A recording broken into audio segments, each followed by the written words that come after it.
नमस्कार, स्वागत है आप सभी का बनो अपना फाइनेंस मिनिस्टर में। और मैं हूं आपके साथ कविता थपलियाल। और अगले आधे घंटे हम बात करने वाले हैं आपके फाइनेंशियल पोर्टफोलियो की। लेकिन चलिए शो की शुरुआत करते हैं बहुत अहम अपडेट के साथ। यहां पर आरबीआई ने मॉनेटरी पॉलिसी के ऐलान में किसी भी तरह का बदलाव नहीं किया है, लेकिन अब इसको आगे के लिए कैसे समझना चाहिए, आपका पोर्टफोलियो निवेश के लिहाज से, कर्ज के लिहाज से कितना बदलेगा, समझते हैं। लक्ष्मी यार हमारे साथ जुड़ चुकी हैं। लक्ष्मी हाय, आपका स्वागत है इस पेशकश में। और थोड़ा सा डिकोड करते हैं। सबसे पहले ये बताइएगा, पॉलिसी एक्सपेक्टेड लाइंस पर थी, क्या आपको उम्मीद थी इसी तरह के ऐलान की? हाय कविता। हाँ जी, बिल्कुल एकदम उम्मीद के खरे उतरी। जैसे हम बोलते हैं कि जो bulk of the market participants expect कर रहे थे कि शायद आज कुछ ना हो, एक न्यूट्रल बायस रहेगा और हल्के से प्रोबेबली लोगों ने एक्सपेक्ट किया था कि शायद थोड़ा सा एक डविश टिंज हो सकता है उनके स्टेटमेंट पे। पर वो ज्यादा मायने नहीं रखता। लेकिन आई थिंक एक्शन के तौर पे इनएक्शन जैसे हम बोलते हैं उसकी उम्मीद थी, जो आरबीआई की टीम खरी उतरी। ग्रोथ के फ्रंट पे और महंगाई के फ्रंट पे हम बात करना चाहेंगे। देखिए, ओवरऑल टोन में काफ़ी हद तक फोकस था कि जो ग्लोबल हेडविंड्स हैं वो इम्पैक्ट करते हुए दिखाई देंगे, और शायद उसी को लेकर एक सतर्कता भी हमें दिखाई दी है ओवरऑल टोन में। लेकिन घरेलू स्तर पर हम देखें तो बहुत सारी चीज़ें जो हैं वो बदली हैं। ख़ासतौर से अगर हम जो लेटेस्ट डील्स हैं, ईयू की बात करें, यूएस की बात करें, अब इसका भी एक लैग्ड या लेड इम्पैक्ट हम आता हुआ देखेंगे हमारी अर्थव्यवस्था पर, तुरंत प्रभाव से नहीं।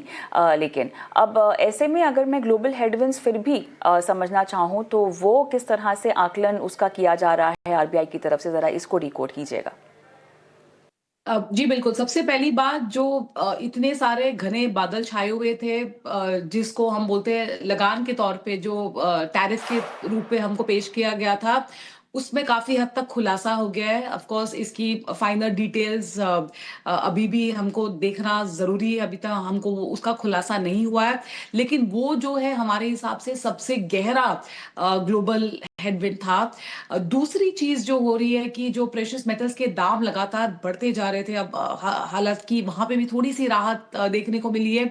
उसके चलते हमने महंगाई के आंकड़ों को बढ़ते हुए देखा है। तो वो भी आमतौर पे जो हाउस होल्ड की हम बात करते हैं, वहां पे सीपीआई जो है उस पे प्रभाव पड़ सकता है। और वो भी जो नेगेटिव इम्पैक्ट है तकरीबन 60 से 70 बेसिस पॉइंट का होगा। एक और चीज मैं आपको बताना चाहूंगी, हालांकि ये ग्लोबल नहीं है, लेकिन हमारा जो सीपीआई का जो बेस है, जो हम महंगाई जो आंकड़े हम देखते हैं हेडलाइन का, उनका जो बेस ईयर हमने चेंज किया हुआ है, तो उसके चलते भी महंगाई के आंकड़े बदलेंगे। और यहां से हमको उम्मीद है कि ये ऊपर की तरफ ही जाता हुआ दिखाई देगा। तो ये जो सारी चीजें हैं, आर्थिक व्यवस्था जो हाउस होल्ड आमतौर पे इंडिविजुअल्स के लिए, इनके से ये बहुत ज्यादा जरूरी है। और इसके चलते हमको ये भी लगता है कि यहां से इंक्रीमेंटली आरबीआई को रेट काटने के जो एवेन्यूज है या मौके हैं, वो काफी हद तक सीमित होंगे। एक आध शायद हो सकता है, ना नहीं कहूंगी, 2027 में 12 महीने हैं। लेकिन इमीडिएटली अगर आप मेरी रिएक्शन जानना चाहोगी, तो मुझे लगता है कि इंक्रीमेंटली इन्वेस्टर्स को रेट कट पे इतना फोकस नहीं देना चाहिए, क्योंकि मौके बहुत कम मिलेंगे अपने को। लेकिन ऐसे में लगता नहीं है कि आपकी जो ईएमआई है लोन की वो कम होगी? बहुत ही मुश्किल है कविता। आई थिंक ईएमआई यहाँ पे स्टेबलाइज हो जाएंगी। बिल्कुल। इनफैक्ट अगर ब्याज दरें बढ़ती जाएंगी और महंगाई के आंकड़े बढ़ते जाएंगे, जो कि आज की तारीख में इमीडिएटली मुझे वो जोखिम या वो रिस्क नहीं दिख रहा है, लेकिन ईएमआई कटने के मुझे कोई आसार नहीं दिख रहे हैं। बिल्कुल। एक बार फिर से यहाँ पर मॉनेटरी पॉलिसी के ट्रांसमिशन को सुनिश्चित करने का एक स्टेटमेंट आया है आरबीआई गवर्नर की तरफ से। लेकिन थोड़ा सा रुपी डेप्रिसिएशन को लेकर जो बात कही गई है, उसको ज़रा समझाइएगा। देखिए, दो चीजें हैं। विश्व भर में क्या हो रहा था, डॉलर की मजबूती दिखाई दे रही थी, और उसके मुकाबले में क्योंकि अपने को थोड़ा टैरिफ का झटका ज्यादा लगा था बाकी सारे कंट्रीज के मुकाबले में।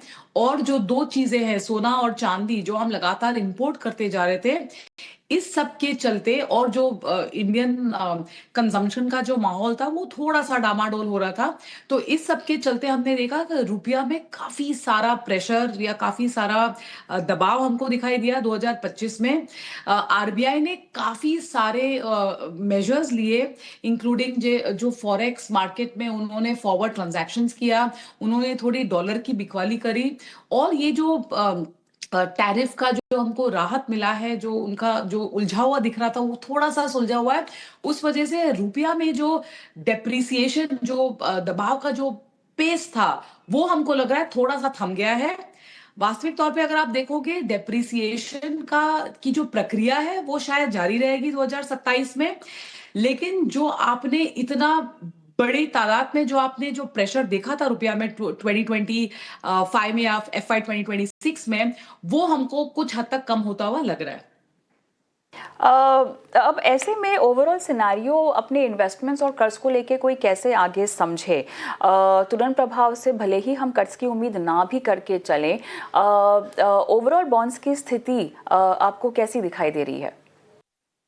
तो कविता, यहाँ पे भी दो चीजें हैं। अगर आप पिछली पॉलिसी से आज तक देखोगे तो ब्याज दर में ना कटौती हुई, ना हमने कोई ऐसा कोई खास नेगेटिव स्टेटमेंट देखा। इसके बावजूद भी तकरीबन 15 से 17 बेसिस पॉइंट्स, यानी 0.2% से थोड़ा कम, हमने ब्याज दरों में बढ़ोतरी देखी हुई है मार्केट रिलेटेड रेट्स में। और ये इसलिए हो रहा है क्योंकि जो सरकार गवर्नमेंट बॉन्ड्स इशू करती है, जिसकी सप्लाई आती है, उसकी तुलना में जो कमेंशरेट डिमांड है, जो कि या तो विदेशी निवेशक से आता है या फिर इंडियन डोमेस्टिक इंस्टीट्यूशन से आता है, वो डिमांड और सप्लाई में मिसमैच हो रहा है, जिसके चलते आरबीआई जो है बॉन्ड्स खरीदने पे उतर आई है, जिसको हम बोलते हैं ओपन मार्केट बॉन्ड परचेजेस। और जब तक ये बॉन्ड की परचेज की प्रक्रिया शुरू रहेगी या जारी रहेगी, हमको लगता है बॉन्ड यील्ड्स में थोड़ा सा संतुलन दिखाई दे सकता है। लेकिन बॉन्ड मार्केट को सबसे ज्यादा क्या चीज सताई जा रही है कि 2027 यानी FY 2027 में क्या इसी अमाउंट का ओएमओ दिखाई दे सकता है? 7 लाख करोड़ के करीब ये साल में हमने देखा है। तो आई थिंक वो जो है, वो डर जो है, वो डर अभी तक बैठा हुआ है। इसके चलते हमको लगता है कि बॉन्ड डील्स में थोड़ा सा दबाव रहेगा नियर टर्म में। यहां से आप थोड़े बॉन्ड डील्स को ऊपर जाते हुए देख सकते हो between now and March and. तो ओवरऑल अपने डेट पोर्टफोलियो को लेकर क्या किया जाए फिर? आई थिंक लंबे ड्यूरेशन बॉन्ड्स में बैठे हो तो ये टाइम बैठने का नहीं है, क्योंकि यहां से अगले 12-18 महीने में लॉन्ग ड्यूरेशन फंड्स में पैसा बनता हुआ ज्यादा दिख नहीं रहा है हमको। तो ऐसे हालात में दो चीजें आप कर सकते हो। जो shorter end of the curve है, जो शॉर्टर एंड के फंड्स है या शॉर्टर बॉन्ड्स, 1-2 साल के जो निवेश वाले जो माध्यम है, वहां पे आप अपना संतुलन, जो बॉन्ड पोर्टफोलियो का संतुलन है, आप उस तरफ थोड़ा झुकाव बढ़ा सकते हो। लेकिन लंबे ड्यूरेशन के बॉन्ड्स के लिए थोड़ा और यील्ड यहां से बढ़े तो शायद पैसा कमाने का मौका मिल जाए। पर यहां से वोलेटिलिटी भी बढ़ सकती है। तो जो निवेशक लंबी अवधि के बॉन्ड्स में बैठे, लॉन्ग ड्यूरेशन फंड्स में बैठे हैं, या तो आप वोलेटिलिटी के लिए तैयार हो जाइएगा, बिकॉज यहां से इमीडिएटली अगले 2 क्वार्टर में पैसा बनता हुआ कम लग रहा है हमें। ऑलराइट, चलिए, तो यहाँ पर बहुत ज़रूरी है कि थोड़ा सा तालमेल बिठाकर चले, और काफ़ी हद तक चीज़ें डेटा ड्रिवन भी है, और ग्लोबली हम चीज़ों को जैसे अब निकलता हुआ और निखरता हुआ देख रहे हैं, उसका हम कहीं ना कहीं इम्पैक्ट देखेंगे। लक्ष्मी, आखिरी सवाल आपके लिए, अगर हेडलाइन समझनी हो इस पूरे आज की मॉनेटरी पॉलिसी टेक में से, तो वो क्या होगी? देखिए, मेरे लिए ये है एक strategic pause with N operational focus, क्योंकि काफी सारी जो चीजें हमको करनी है हम कर चुके हैं as governor, as Reserve Bank of India. अब यहाँ से स्थिरता जो है ये बहुत जरूरी है। और स्थिरता इसलिए भी जरूरी है कि विश्व भर में जो इतनी सारी वोलेटिलिटी और ऐसी परिस्थिति हो गई है, हमारे यहाँ लकीली मैक्रो और माइक्रो दोनों स्टेबल है, और इसका जो कंटिन्यूटी है वो ऑपरेशनल फोकस से आएगा। तो ये सबसे ज्यादा बड़ा टेक अवे रहेगा।